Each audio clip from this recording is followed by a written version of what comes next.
Assalomu alaykum. Hozir men Sinin bilan birgalikda sizlarni qiziqtirgan savollaringizga javob berishga harakat qilamiz. Bizani bilib, yaqindan bizani kuzatib, lekin biza haqimizda ko'p informatsiyalarga bilmagan odamlarning diqqatiga. Ziyoda qachondan beri bu sohada ishlaysan, mehmonxona sohasida? Men 18 yoshimdan beri, ya'ni 2012-yildan beri mehmonxona sohasida ishlayman. 2005-yildan beri mehmonxona sohasida ishlayman. Shu kungacha mana xudo xolisa 21 yil, 22 yil bo'ladi desam ham adashmagan. Biza o'rgangan paytda YouTube'lar bo'lmagan, internetlar bo'lmagan. Hozir bizani oshpazlarimizga juda ham imkoniyatlar ko'p. Ya'ni bilmagan narsasini nima deydi, YouTube'ga kirib, shunda internetga kirib o'rganib olish mumkin. Bu ko'pchilikga aytaman, buni har doim aytishdan charchamayman. Men oddiy merjavak chorbasi, ya'ni lentil supi bir oyda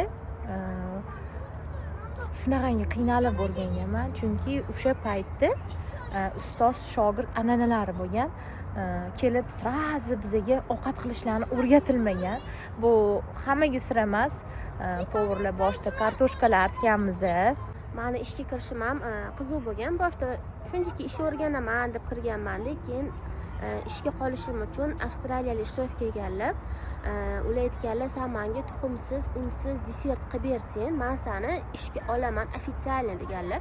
U paytda mehmonxonaga ofitsialniy ishga kirish, bez dokument bu sohada o'qimasdan qiyin edi-da.